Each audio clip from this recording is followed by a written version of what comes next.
we need to finish with a couple of figures from the previous ones. So we have left it at, there's these two concurrent observations that CSF1, this known pro-inflammatory molecule, causes obviously inflammation in the microglia. And separately, the observation that when you incubate microglia with CSF1, you can induce shedding of the soluble LRP1. So it was reasonable to hypothesize that CSF1 causes inflammation through or via the shedding of soluble LRP1. And we left it at how can you test this idea? So there were a couple of ideas thrown around. I don't know if you would remember them or not, but should we give this question a new try? So how would you test this hypothesis that CSF1 causes inflammation through the shedding of soluble LRP1? Isn't the idea to knock out the intermediary so the SLRP1 and see if inflammation still occurs? Exactly. So typically when we are trying to test hypotheses of mechanisms that involve some sort of intermediary, what we do is we try and have the original trigger, in this case CSF1, we knock out the intermediary, and then we see what happens to the outcome. That's exactly right. Perfect. So how do we do that? How do we take out soluble LRP1 from the system? So let's say that Krylog system, what does the Krylog system allow you to do? It attaches, wouldn't it take out a gene? Take out the gene, right? We would use like risk or CRISPR or something to take it out, chop it into molecules and eliminate it from the system so you can Okay, so let me see if I can paraphrase all of that. So you said use something that would chop it up. So somehow degrade the SLRP1. So we have three ideas, all of which would in principle work, right? Using something that would block the soluble LRP1, bind and block the soluble LRP1. Another one would be to take the gene out altogether. And then if we had some way to go degrade it specifically, right? You mentioned CRISPR. So CRISPR is for editing DNA. So it wouldn't be all that different from the Krylog system for deleting the gene. With CRISPR, you could go and take out the gene. But then you mentioned risk, right? So maybe some sort of, what is that risk uses to target RNAs within cells? What is it that risk carries that allows it to go find and microRNAs or siRNAs? And we've used those tools before, right? So in principle, instead of knocking out the gene, we could simply knock down the expression of LRP1, right? Any other ideas, anyone?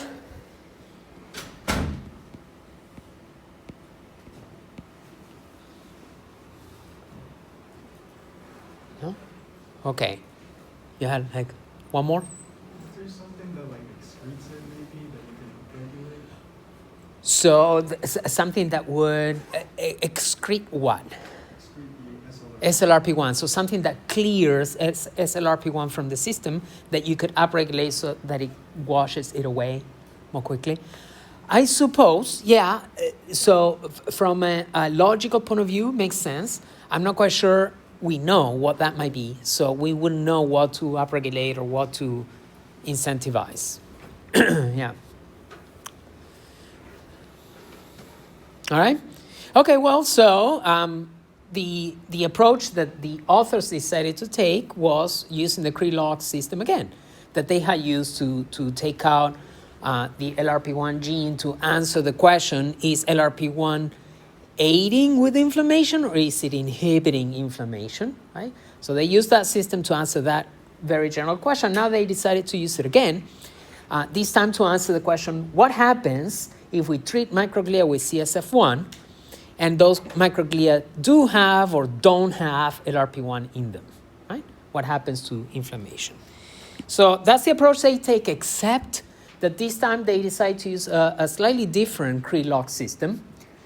It's an inducible Cre-Lox, and what we mean by that is this. The Cre-Lox system that we discussed on Monday included tissue-specific promoter that would drive the expression of the Cre enzyme and the LRP1 gene flanked by the LOXP sites, something that we call floxed LRP1.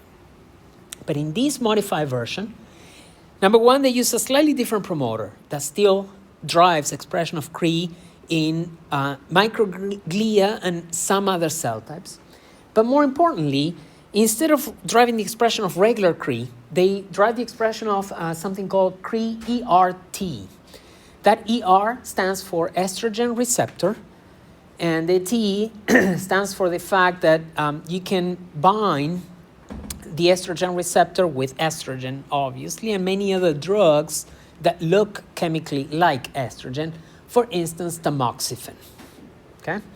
So the idea here is that when this Cre-ERT is expressed in those cells in which the CX3CR1 promoter normally drives expression, that Cre won't immediately go into the nucleus and start doing what Cre normally does, which is find LOXP sites and mediate recombination.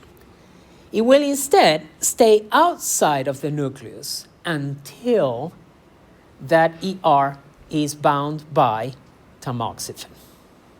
Okay? So that's why we call it an inducible Cre-Lox, because the Cre won't really go into the nucleus and turn on until we tell it to do so. Okay? So when you have an inducible Cre-Lox,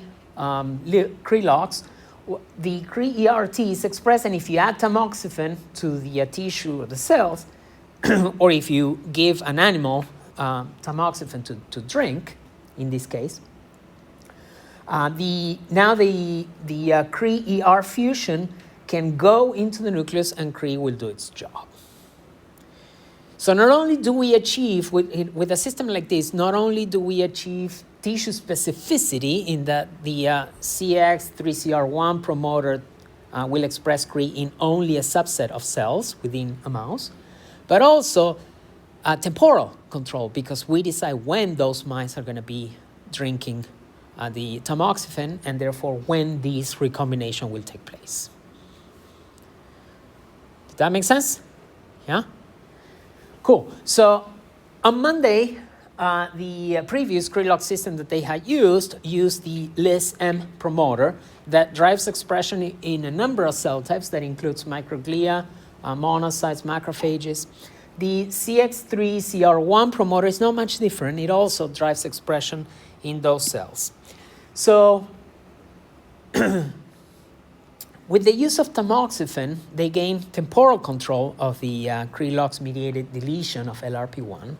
And then they use this very clever trick. The experimental design goes something like this. They have the mice, right? And what they do is at some point they add tamoxifen to the drinking water. So now these mice will be drinking tamoxifen, and anywhere where this Cre-ERT is being expressed, namely monocytes, macrophages, and microglia, tamoxifen will bind to that Cre-ER fusion protein, take it into the nucleus, and Cre will mediate the deletion of the floxed LRP1 gene. So we can imagine that when they add tamoxifen and a couple of days later they remove it from the drinking water, Cre will go work and delete LRP1 from microglia, monocytes, and macrophages. So all three cell types will be losing their LRP1. That, in the context of this research, that can be a problem, because all of these three cell types are involved in inflammation. So if all of them lose LRP1, and it turns out that LRP1 was important for inflammation, you won't really know in which cell type LRP1 was important, because all three cell types are losing it. So the clever trick that they decide to use is this. They remove the tamoxifen from the drinking water, and then they know that microglia are very long-lived cells. So the microglial cells that lost LRP1 during that brief window of tamoxifen in the drinking water will remain alive without LRP1 for a really long time. But on the other hand, monocytes and macrophages are high turnover cell types.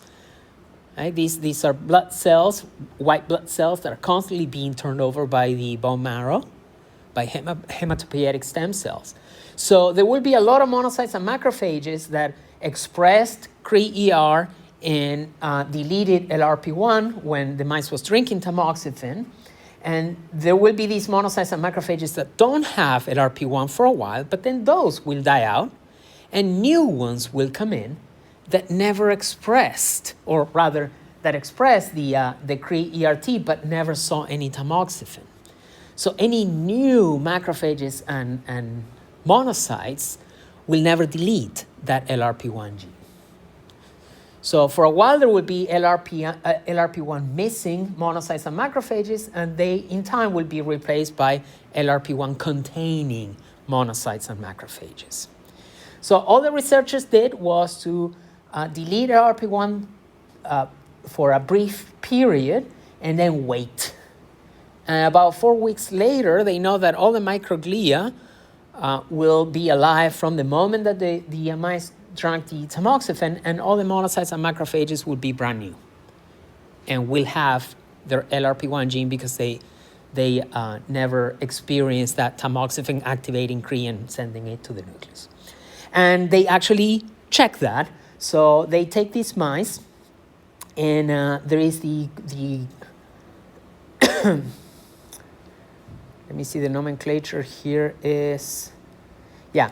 So here there is the, on the left, there is the mice that have LRP1 because that LRP1 gene was never floxed, so there was no way that the Cre-RT could go and delete it. So that's on the left, and on the right, there is the LRP1 floxed gene, right? So they're experimental animals. So the control animals, in a sham operation, when they look in the spinal cord, they see no infiltration with monocytes and macrophages, but if there was peripheral nerve lesion, now they see infiltration with these immune cells. And in the LRP1 floxed mice, using this trick, they can still see infiltration by macrophages and monocytes. And that's what they expected to see. That's what they were hoping to see. That after 4 weeks, with this new wave of fresh monocytes and macrophages that still have LRP1 in them, their ability to infiltrate the spinal cord would not be diminished. Does that make sense? So what they were trying to do here is take out LRP1 from all 3 cell types, but then allow enough time for the monocytes and macrophages to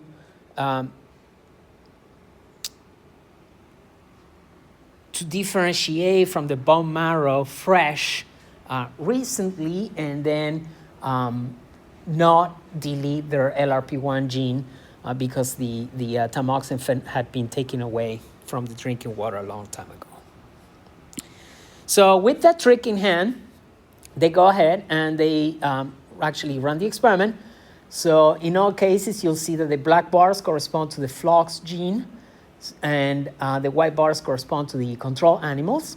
The control animals in a sham operation, so no injury to the nerve, there is no increase in the number of IBA1 positive cells, meaning activated microglia, in the different layers of the spinal cord. So there is no increase in the percentage of area occupied by these type of cells in control animals, whether or not there was, when there was no injury. Now, when the control animals are injured, that would be the white bars in PNL, there is a significant increase in the proportion of, or the percent of IBA1 positive cells in those areas of the spinal cord. But in the black bars, in the animals that had flox LRP1 and had lost LRP1 from their microglia, there is no infiltration. And then they look at the inflammation markers, right? TNF-alpha, IL-6, and IL-1, those molecules that are being produced by microglia when microglia are activated. And these results are pretty shocking. When the LRP1 gene was fluxed and there is an injury to the peripheral nerve, there is no expression whatsoever over background expression of those three pro-inflammatory cytokines, indicating that when you take out LRP1 from microglia only, now you can injure that peripheral nerve and there won't be any expression of the pro-inflammatory cytokines, supporting this idea that injury / CSF1 expression in the spinal cords leads to inflammation through LRP1. You take out LRP1, no more inflammation, even though the cells are there. The cells are there, but they're not producing pro-inflammatory cytokines. Okay? Did all of that make sense? Cool. So last but not least, in terms of our growing network, we've been talking about the shedding of LRP1, and the question they had in mind is, okay, fine, but what is shedding LRP1? What is producing that soluble LRP1? And they had a couple of candidates and decided to look at those. And those candidates are these two proteases called ADAM10 and ADAM17. They knew from previous work by others that these two enzymes can cleave LRP1 and produce the soluble LRP1. So they decided to ask, could the expression of these two be the one that is mediating the shedding of LRP1? And apparently it is. This is correlational evidence, so they didn't do really any experiments taking out these two from the system, either by some sort of deletion or inhibition of some kind. But at least they see the correlation, the expected correlation. What they do is they take the mice, they cause injury to only one side of the spinal cord, and then they see that on the same side that the injury took place, which in technical terminology we call ipsilateral, it means the same side, when there is injury, there is this significant upregulation, the abundance of these two enzymes. They looked at mRNA, but the presumption is that these mRNA will be translated into the active proteases. But there is no significant increase on the contralateral side. So if they cause the injury on the right side of the spinal cord, they don't see a significant increase in the expression of these enzymes on the left side and vice versa. There is some, and I suppose that may be due to communication via cytokines from one side to the other, but it's not a significant increase. And obviously, they didn't see any increase whatsoever in sham animals because there was no injury, therefore there was no need to induce the expression of these genes, right? And this is a beautiful example of how these sham controls work, because one might say that maybe the expression of ADAM17 and 10 in the injured mice was because of the physical stress of the operation itself, of exposing the spinal cord and everything else. But as long as there was no actual injury to the spinal cord, what those data show is that there is no increased expression of these proteases. So last week, we had LRP1 in our network, simply saying that LRP1 typically clears amyloid beta oligos from the CSF through transcytosis through the blood-brain barrier. And what we're doing this week with these papers, adding these notes, particularly this idea that ADAM10 and 17 may be inducing the production of soluble LRP1, and in doing so, inhibiting the amount of full-length LRP1 that is available for cells to clear the amyloid beta oligo.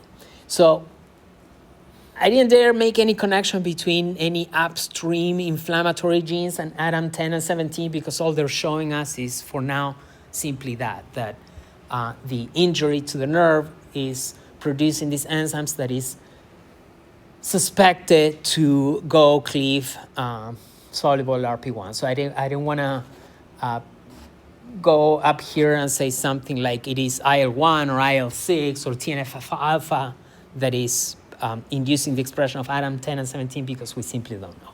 But we can add a couple of nodes to the network. Yeah?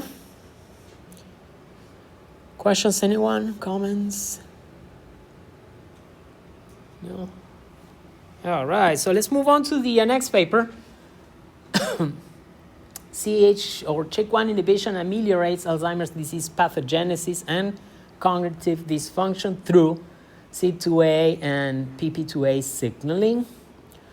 In the introduction, what the authors tell us is that CYP2 is this protein that is an inhibitor of PP2. PP2 we discussed before. PP2 is protein phosphatase 2.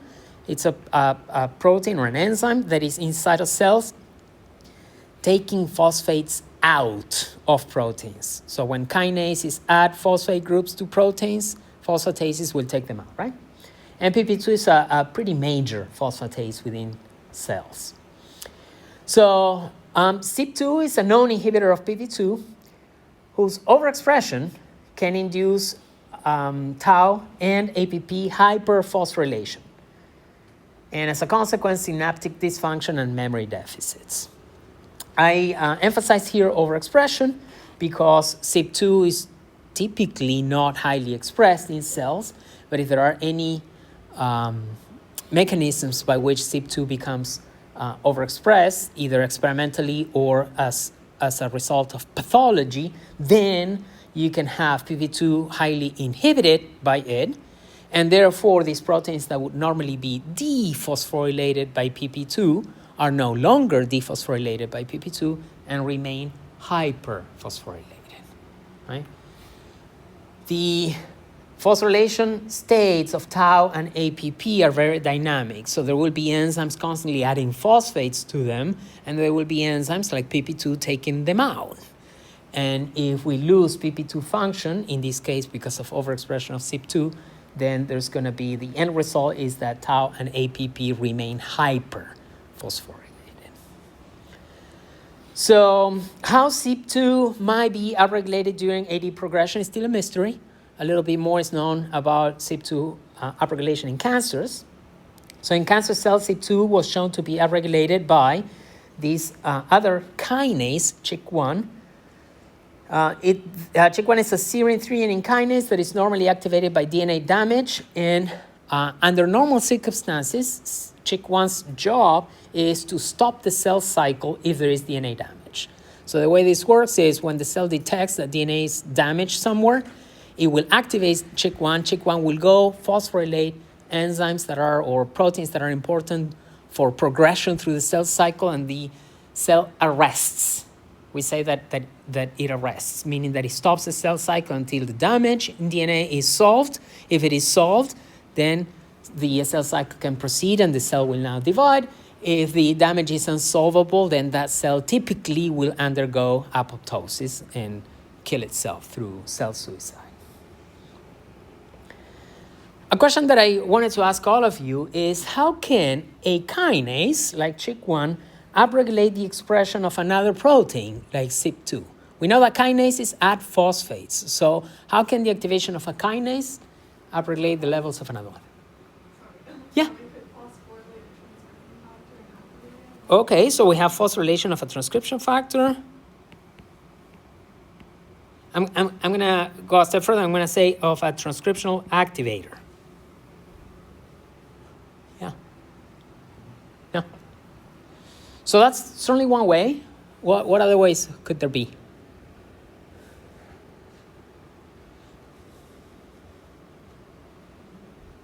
Anyone? Going once, going twice? Yeah. Oh, I guess it's like in the same realm with that. Uh-huh. So the flip side of that coin, right? So it can phosphorylate and activate an activator, or it can phosphorylate and inhibit a repressor. Phosphorylation of a transcriptional activator or a repressor. Same thing, yeah. Ooh, but then, so phosphorylating polymerase, to make it more active, wouldn't to activate the polymerase. Yeah. The issue with that is that that doesn't give you target specificity. What I mean by that is, let's say that Chk1 phosphorylates RNA polymerase. How does now RNA polymerase know that it should go and transcribe the CYP2 gene and not any other gene? What's that say? I was gonna say, doesn't it transcription? So phosphorylation of histones is rare. And so you're thinking more acetylation and methylation of histones, Oh, okay. right? So even though a phosphorylation, so there is a very valid thought that if acetylation and methylation normally opens up chromatin because it neutralizes the positive charges in histones, imagine what phosphorylation would do, making histones more negative. Now, more negative histones would repel negatively charged DNA, so it would like totally open it up, right? Sounds fantastic, but for some reason, evolution didn't think it was a great idea. So it's not that common to see phosphorylation of histones, even though it exists, but it doesn't have that sort of widespread role in regulating gene expression. I wouldn't say like creating binding sites, but that's the same thing as like phosphorylating. Okay, but creating binding sites for what and where? Like a binding site where the CIP2 Uh-huh. can bind to it and has like a different shape. So the phosphorylation of CYP2 changes the shape of CYP2. Yeah. And how would that upregulate it though? Why would there be more CYP2 if it changed its shape somehow? Maybe make it more favorable for the upregulate? Uh-huh. Oh. Oh. Sorry. How about if we play around with the protein in the laptop? Play around with the protein, how? Yeah, like if we have control of the protein, Uh-huh. where it won't. Where's my- If we have control of one aspect, like of the protein, it won't fully like break down, but like we could accumulate it. Accumulate. So it's more or less the same idea that phosphorylation. I'm assuming that this is what you meant, so I'm gonna put some words in your mouth. But that the phosphorylation of CYP1 by CYP2 by Chk1 might somehow lead to the accumulation of CYP2. And before you were saying, you were probably thinking that phosphorylation might market for degradation or something like that, but this is the flip side of that idea. And maybe phosphorylation protects CYP1 from proteasome degradation or some sort of active destruction process. Sorry, I have a question here. Oh, yeah. Isn't there also another mechanism in which the ribosome has like mRNA curled around IgG4?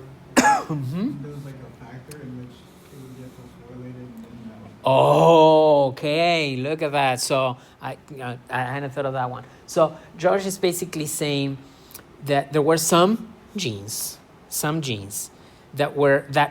whose translation was inhibited by EIF4BP, and that when EIF4BP is released from those mRNAs, now translation can proceed. That release was due to phosphorylation of EIF4BP. So I think I'm putting it all together, but basically what you might be saying is maybe CYP2 is one of these proteins that is kept in check by EIF4BP or some other translational regulatory mechanism. And the phosphorylation of Chk1 is not at the level of transcription factors, as was proposed before, but at the level of translational factors. Was that more or less what you had in mind? Yeah? Yeah. So phosphorylation of transcription factors, phosphorylation of translation. Let's say, I'm going to just go ahead and say EIF4BP as an example. And then phosphorylation of CYP2 affecting turnover. Maybe missing a letter or two there. Yeah, all valid mechanisms for why an enzyme that adds phosphates to proteins can upregulating the expression of a totally different protein. Right? By acting on the protein itself and affecting its turnover, by acting on transcription factors that transcribe that protein, or by acting on translation factors that translate those mRNAs. Yeah, cool. All right, so it turns out that apparently Chk1, at least in other systems, activates CYP2 expression transcriptionally via a transcription factor, a transcriptional activator called STAT3. And STAT3 stands for signal transducer and activator of transcription. So it's there in its name. It's a transcriptional activator. And it is normally turned on by phosphorylation events, and Chk1 might phosphorylate STAT3 such that it turns it on and sends it to go transcribes the CYP2 gene. So the authors know that Chk1 upregulates CYP2 expression in other systems. They know that CYP2 overexpression can lead to hyperphosphorylation of tau and APP, both of which are related to Alzheimer's disease progression. So they put together the two pieces, and they come up with this question that ends up driving the research. Could Chk1 be the one that activates CYP2 in neuronal and glial cells and thus inhibit PP2 during AD progression? Right? And one thing that is encouraging them in formulating this hypothesis is another bit of knowledge, and that is that we knew that Chk1 is activated by DNA damage. That's typically what turns this enzyme on to go and stop those cell cycle progression genes and trigger cell cycle arrest. That's what it normally does, or what we knew it normally does. So Chk1 is activated by DNA damage. And what they know is that DNA damage is present at early stages of AD development. Here's an excerpt of the introduction that mentions that neuronal DNA damage is an early event in AD progression. So that's encouraging, because if you would like to have Chk1 be an early step in a process that leads to AD phenotypes, you would want whatever turns Chk1 to be an early event as well. And it turns out that the evidence backs that up. The DNA damage is present early in AD. All right, so they decide to go ahead and start testing their driving hypothesis. And the very first experiment they do is they basically expose neurons in culture to amyloid beta oligomers.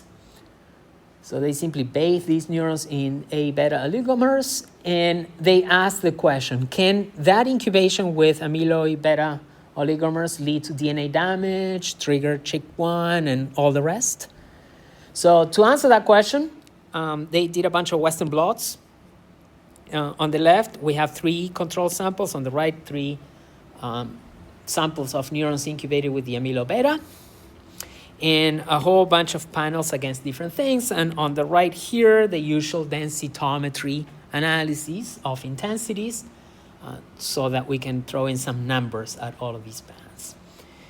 And what they're looking at here is a bunch of things. So that gamma H2AX is a marker of DNA damage. What happens is when DNA is damaged and the cell senses that, the cell will swap a regular H2A molecule in nucleosomes for one of these special H2AX isoforms of this particular histone protein. And that histone 2AX can be phosphorylated at specific positions. So anytime that you want to detect how much or where damage is in DNA in cells, you can basically look for these phosphorylated H2AX molecules, and that will tell you whether there was any damage to DNA, and if you're using microscopy, where that damage was. In this case, they're doing it by Western blot, so the Western blotting of H2AX gamma phosphorylated is simply an indication of how much damage there was. right? And they see that in control cells there is very little, but when they incubate the neurons with the amyloid beta oligomers, there is a significant increase in the amount of DNA damage. 53BP1 is also an indicator of the presence of DNA damage, and that shoots up quite significantly. Then they look at various phosphorylation states of Chk1 itself. Chk1 is always there, but it will be turned on by DNA damage. And it is turned on by a series of kinases that phosphorylate Chk1. So these bars here reflect the levels of Chk1 phosphorylated at serine 345, at serine 296, or at serine 317. Right? So when Chk1 is not phosphorylated at these positions, it's there in the cell, but it's inactive, it's just resting. But when it is phosphorylated at these positions, it became activated. And in all cases, there is a significant increase in the levels of activated Chk1. This panel here is interesting and important. It shows that the amount of Chk1 protein itself did not change significantly between the controls and the incubated neurons. And then Sp2A, the protein that we're mostly interested in right now, is also significantly upregulated by the treatment with the A-beta oligos. Okay? And that increase in the Sp2A protein that they detected by Western blotting in this panel here, the last panel before the loading control, can also be seen at the mRNA level, indicated that, as expected, if you will, this upregulation of Sp2 is happening at the transcriptional level. There is more mRNA present in these cells. Not necessarily. First, the cell will attempt to repair that damage. So what happens is when damage is detected, and damage is detected mostly by seeing that there are the presence of certain things that shouldn't be in a DNA molecule, like free 5' phosphate groups or 3' hydroxyls, something that you wouldn't see normally in DNA because the ends of chromosomes are very heavily protected. So whenever you see these loose ends, or that can happen via a single strand break or a double strand break, whenever the cell detects, and again, I say detects, there is biochemistry behind this. So there will be proteins that are present in the nucleus that can see, for instance, when two strands are not really properly base pairing with one another, there is a gap or a mismatch. So in any of these cases, there will be proteins that detect these things and activate a series of downstream cascades. Some of them have to do, like the activation of Chk1, they have to do with stopping the process of DNA replication, or if DNA had already been replicated, stopping the process of the G2 through M transition. In other words, stopping cell division. We don't want to make new cells that have faulty DNA information, right? That's sort of the evolutionary framework for this, that the cell doesn't want to divide if it has broken DNA.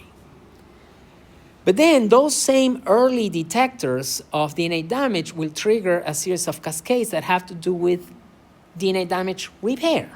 The cell will try and fix the problem. So it's going to be the induction of homologous mediated recombination. There's going to be the induction of base editing, repair of broken ends, and any mechanism that the cell needs to try and repair that DNA. If the damage signal persists, that's more likely than not due to a pervasive problem with the DNA in that cell. So after a while, the cell decides that the damage cannot be repaired, and therefore now what it does is it triggers the apoptotic cascades. H2A, once again, so H2A, if you remember, in nucleosomes, there is the histone octamers. Every histone octamer will have 2 molecules of H2A, 2 molecules of H3, 2 molecules of H2B, and 2 molecules of H4, right? So there's 2 2As, 2 2Bs, 2 3s, and 2 4s.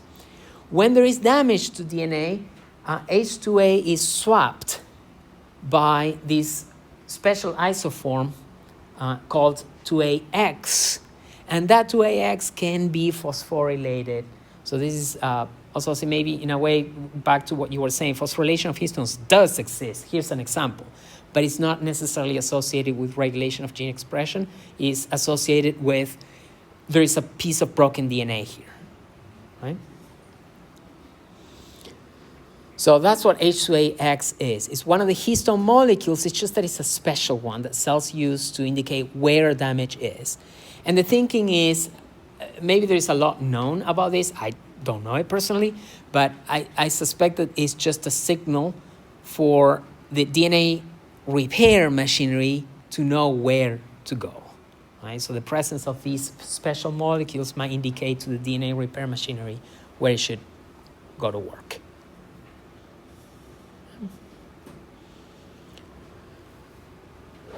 Any other questions, anyone? All right, so for now we have that A beta exposure leads to CHK1 activation, which leads to Sp2 upregulation, which presumably will be inhibiting PP2, right? Because that's what we know about Sp2, that it inhibits. I said PP2, it should have been PP2, not PP2. Sorry. So that's PP2. And now I realize because I did a lot of copying and pasting that PP2 may show up everywhere, but it's PP2. So the usual, how can we test that A beta oligos lead to the rest of these phenotypes via CHK1? Yeah. Would you treat them with inhibitors? Inhibitors of CHK1. Okay, inhibitors. Yeah, and see if it blocks the downstream. Perfect. So CHK1, CHK1 inhibitors. Other options? Gabby? Take out CHK1 or check 1 and see if SIP2 is still Yeah. overactive. So take it out. How? With the Crelox.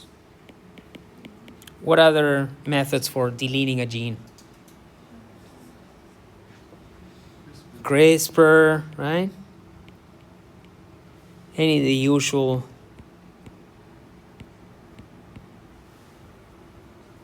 Any of the usual approaches. CRISPR, Crelox. So splice out what? Splice what out? The gene? But like, would you splice out the whole thing or somehow? Oh, so affect the splicing of the gene such that it's no longer expressed. Interesting. So, I never seen that as an approach. So, what I'll say is this: that's not the same as deleting the gene, which is what Crelox does for you or what CRISPR does for you. What you're proposing is more akin miRNA, microRNA, or siRNA incubation, meaning the messenger is there. With microRNAs or siRNAs, we'll simply be preventing their translation. So for intents and purposes, CHK1 won't be produced.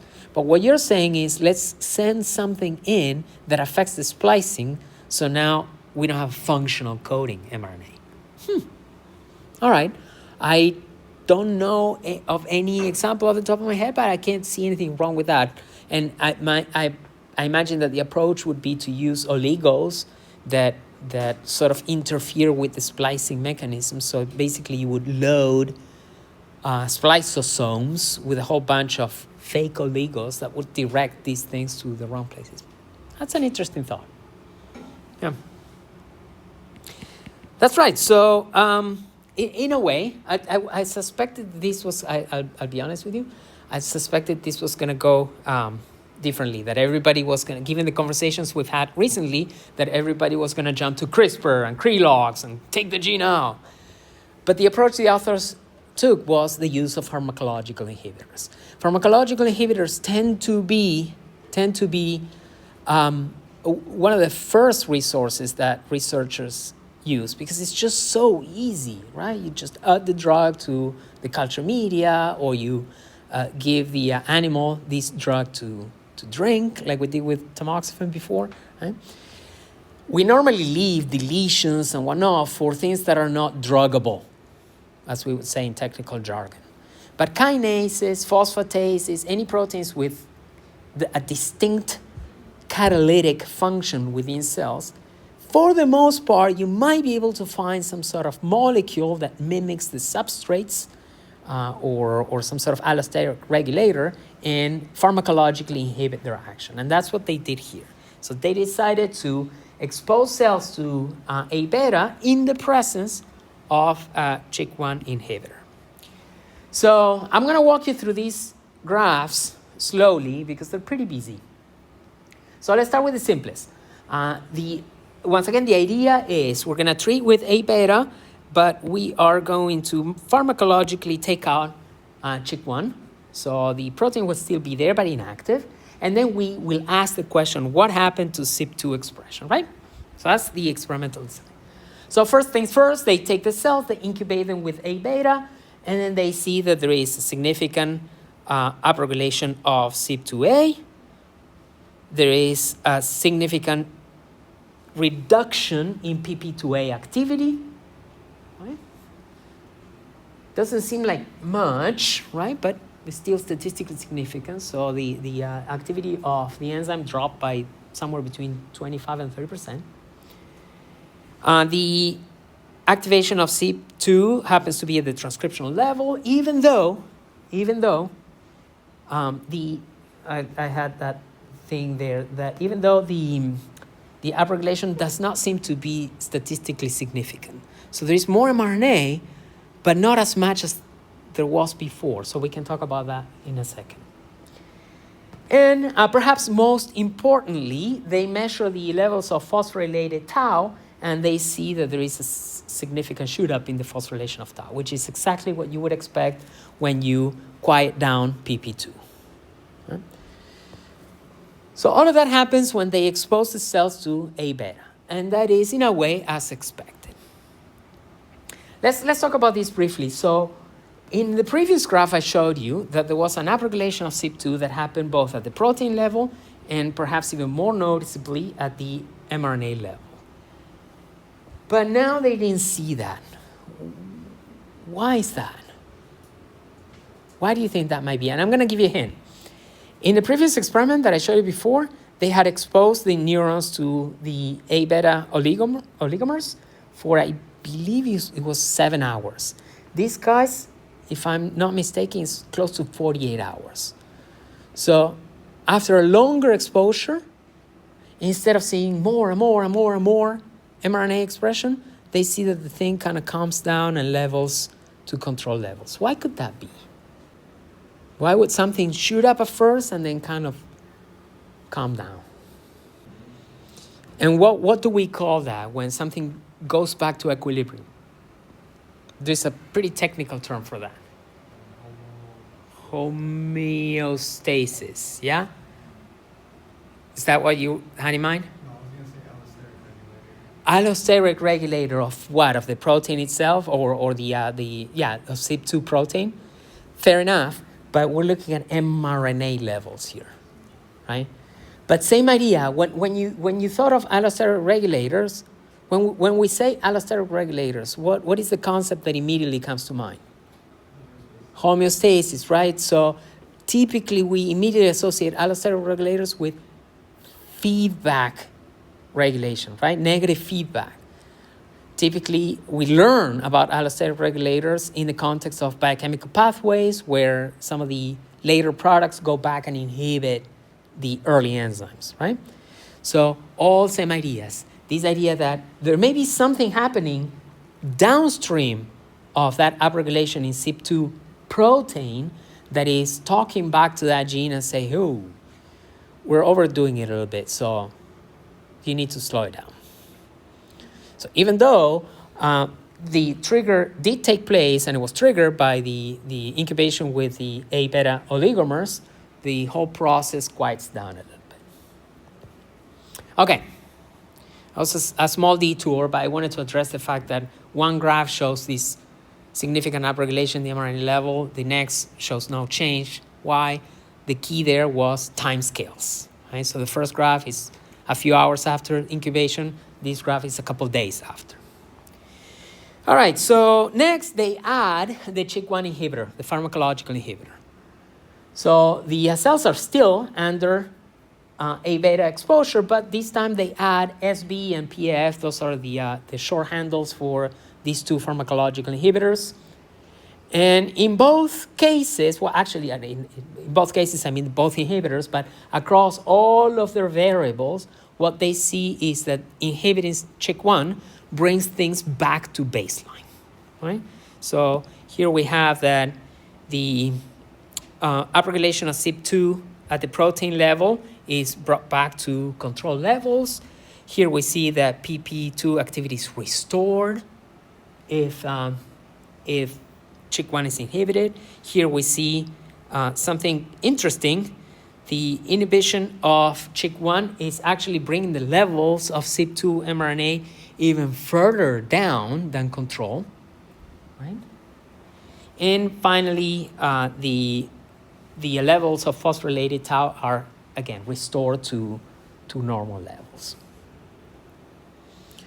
So, what do you guys think? What are these results telling us about the hypotheses that A beta causes the upregulation of CYP2 and inhibition of PP2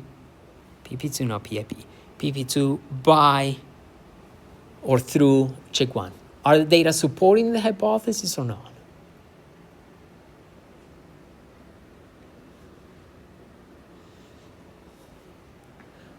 Why hesitation?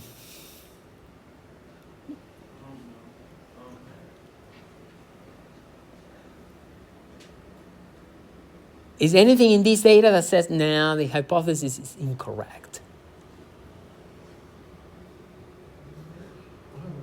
Maybe it's like maybe something with the DNA being initially damaged is affecting Chk1's regulation of things or how it operates.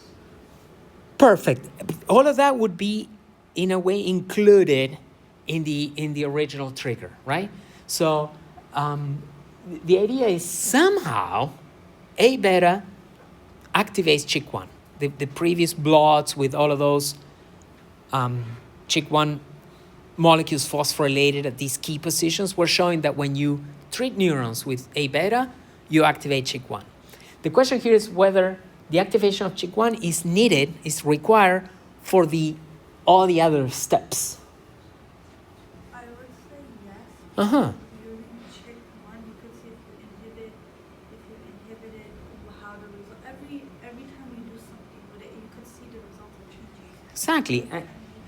Exactly. So in this case, it seems like the data, other than this slight deviation, that with the inhibitors you go further down than in controls, everything else brings things back to normal, right? So across the board, taking out Chk1 took out all of the downstream effects. Pretty straightforward. Pretty straightforward. So yes, these data totally support the hypothesis. Then they threw in a bunch of other controls, and that is bars that I had hit before, and that is the cells incubated with the inhibitors alone, without A beta. So just inhibiting Chk1. We're not going to go in a ton of detail into the results. I'm just going to point out that in most cases, having the inhibitor alone or having the inhibitor with A beta led to very similar results, right? Like if you look across the board, you'll notice that those two are very close, those two are very close, very close, very close, and so forth, right? But my question to you is, why do you think they needed these controls? Why do you think they bothered with these controls? What are these controls telling us? The question was whether or not Chk1 mediated the effects of A beta. Why do you think they would care about what Chk1 was doing by itself? By something else. Okay. And I'm going to slightly massage that statement, and instead of making about a Chk1, because that's what we're targeting with the drug, it's about the downstream effects, right? And we'll discuss that in this slide here. So across the board, I chose this one as an example, but it applies to all of the other variables. Across the board, this is what the data show, right? And it totally supports this model that A beta activated Chk1, and that's what led to upregulation of CYP2 and the rest. That if you took out Chk1, you concomitantly took out CYP2 and all the rest, right? So that's what the data support. With the inhibitors alone, they could have seen something like this. They didn't, but they could have seen something like that. And that's why they did the experiment, just to see if they would see something like that. And what results like this would have supported is a totally different model, a totally different molecular model of what's going on in these cells. What results like this would have supported is a model by which, for instance, A beta and Chk1 may be contributing to CYP2 independently from one another. Like Gabby was saying, the model says that A beta turns on Chk1, but maybe something else is turning on Chk1 in these cells. Maybe Chk1 has some sort of steady state level of baseline activity that is contributing to CYP2 and the rest, right? So maybe adding A beta simply adds a new arm of CYP2 regulation to one that was already there, that already existed. So data like this would support this model, because now what this data would say is when you add A beta, you see this increase in CYP2 and all of the rest. When you inhibit Chk1, you see this drastic downregulation in CYP2 and all of the rest. When you do them together, you get an average. You get some sort of intermediate between the upregulation and the drastic downregulation, right? So anytime we see things that seem to be nearly additive, that supports models of parallel contributions to an outcome. You do one, you see one effect. You do the other, you see the other effect. You do them combined, and you see the sum of both. A slightly different way of approaching these results like this conceptually is, and now I wanted to get to what you were saying before, Gabby, that even if we go with the model A beta activates Chk1, we know that from the previous experiments. So A beta activates Chk1, and Chk1 is in upregulating CYP2 and all the rest. But results like this would have indicated that when you take out Chk1, you should see like a complete obliteration of CYP2, like the ones that you see here and here, or that you could have hypothetically seen here and here. And the fact that you're adding A beta now produces some increase in CYP2. So again, it goes back to the idea that A beta is not doing everything through Chk1. It may have some sort of way around Chk1 to induce the expression of CYP2.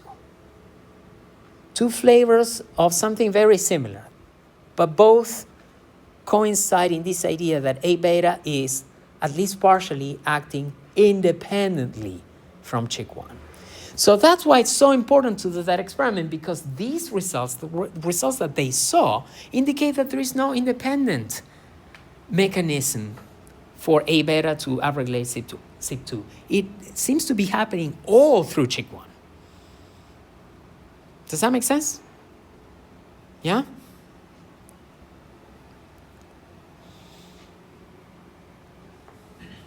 Questions, anyone? All right. So, the paper has 8 figures, and so far we cover about 3.5. The rest of the figures I'm not going to go through in detail because they're a little repetitious. But essentially, all the figures from 5 through 8 are essentially the same experiments, exposing neural tissue to A beta oligomers by using mice that express, that have extra copies of APP and the presenilin 1 gene that was important for gamma secretase that naturally produce a lot of A beta oligomers. So they use those mice to replicate all these observations in vivo in mice.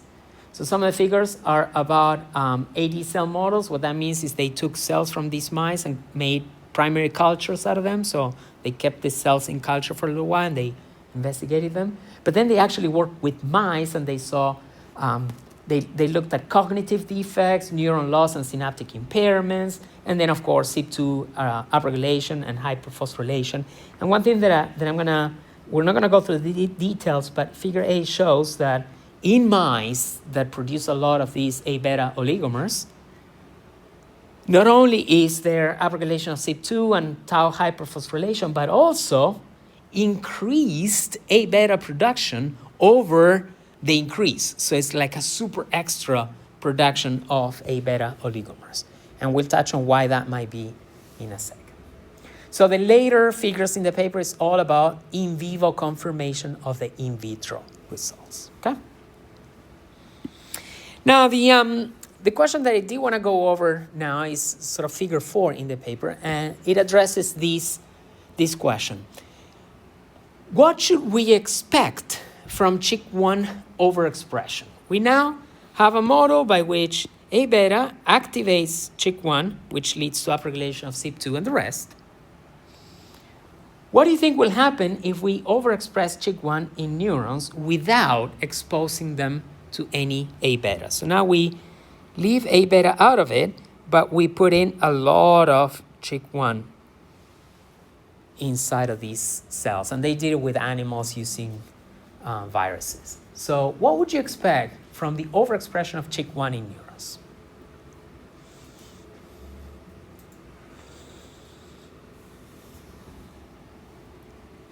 Will upregulation of CYP2 and all the rest happen? Wouldn't it increase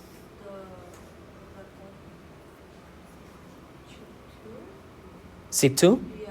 Yeah, so you think that if you put in a lot of Chk1, there will be an upregulation of CYP2? Yeah. Okay. And decrease. Sorry. Yeah, and decrease Yeah. PP2. I was gonna say the same thing. If it's sufficient enough on its own, then it will also increase the capacity. All on the same page? So with technical terminology, if it is sufficient to upregulate CYP2, then yeah, we should see an upregulation of CYP2 and the rest. Right. The reason I ask is this. It's not obvious, and this is probably why they did the experiment. It's not obvious that it would be sufficient. And here's why. From the intro, they made it very, very clear that activation of Chk1 depends on DNA damage. Okay? And they said that DNA damage was one of the early events in AD progression.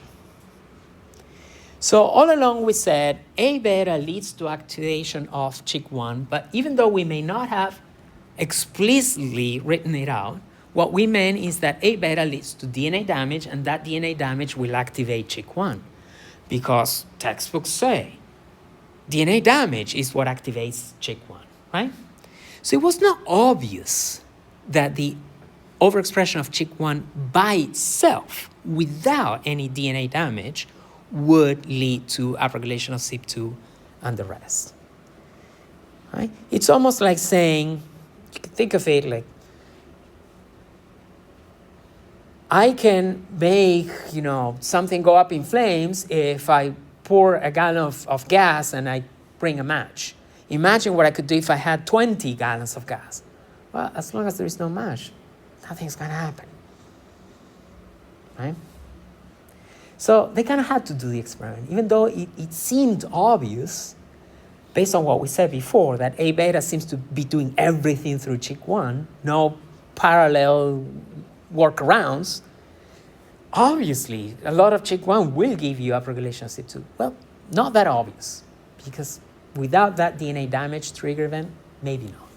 So they did the experiment. They took mice. They didn't expose these mice to any A beta. They simply overexpressed Chk1 using viral transfection. And then they measured the usual.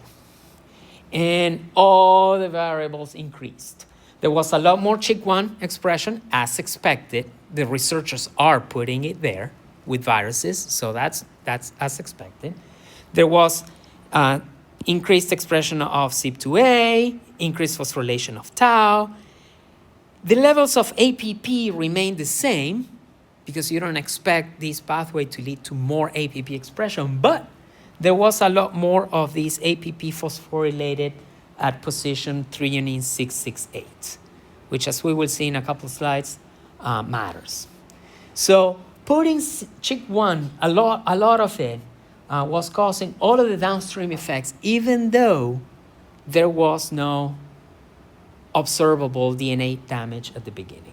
They took it a step further and they looked inside of these mice and they saw that lots of the synaptic buttons that you would normally observe in these animals were lost. So synapses were being lost along the way. So that's kind of weird, right? Because we expected that DNA damage to be necessary for the expression of Chk1, right? So let me ask you this, because they did do this experiment. I didn't show it at the beginning, but it's one of the first experiments they show us. If it is true that A beta leads to DNA damage, and you were to measure that marker of DNA damage in neurons that you expose to A beta, what would you expect to see? If you had to guess what the relative intensity of this DNA damage marker is in neurons exposed to AB alone, what would you expect to see? Same levels, higher levels, lower levels?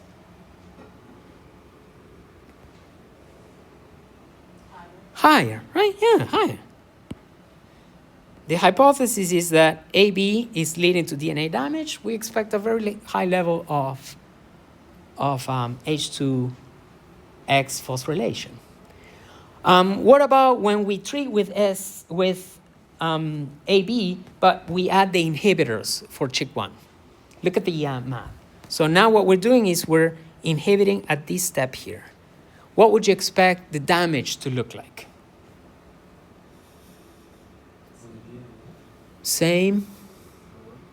More? More what? Lower? Why lower? I'm entering here with the inhibitors. This part I didn't touch. Higher but not as high. Higher but not as high. Why? Because now we don't have CHK1 to continue the progress, but we still have amyloid beta. We still have amyloid beta, and we're measuring damage. So damage is before Chk1. Why would you say higher but not as much? I lost my train of thought.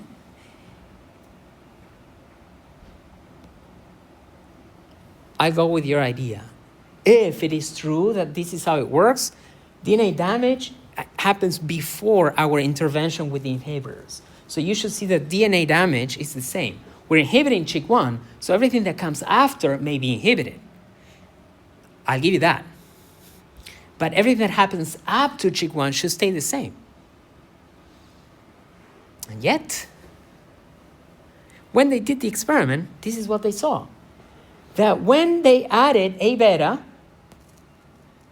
there was a significant accumulation of DNA damage and a significant activation of Chk1. When they added the inhibitors, let's forget now the inhibitors by themselves for now, it doesn't really matter. But when they added the inhibitors, DNA damage was gone too. And that is completely unexpected, because what that says is A beta precedes Chk1 activation, and Chk1 activation precedes damage, such that when you inhibit Chk1, now you lose the damage? That's weird. And they noticed that in the language, they say, notably, DNA damage was also reduced upon Chk1 inhibition. Then there's a little sleight of hand and never spoken about again. You can read through the whole paper. I invite you to Take a moment, read through the whole paper. They don't mention it again.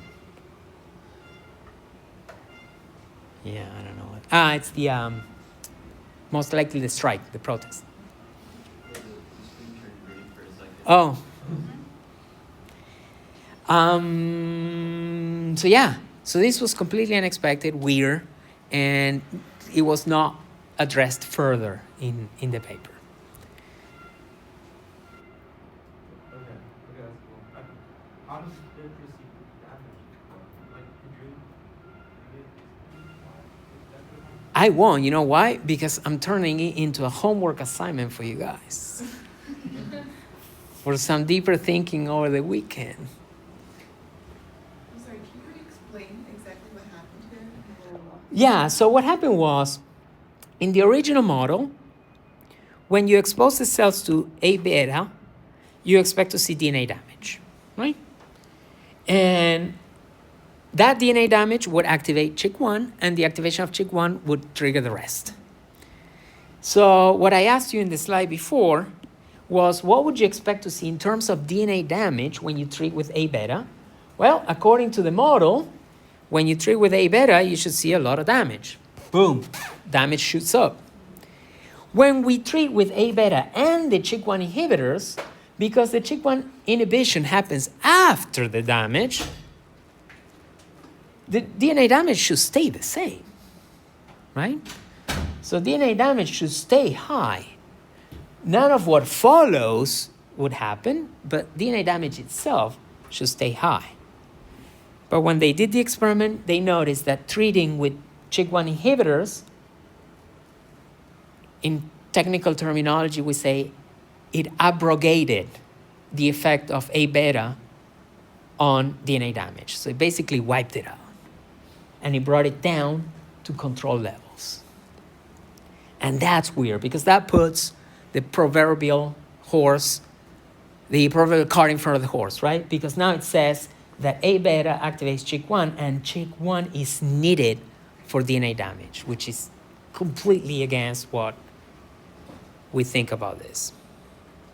So I'm going to leave it up to you to think of how this could possibly happen. We'll turn that into an assignment. I just wanted to leave you with an updated version of the network. So before we had that A beta oligos can inhibit indirectly PP2.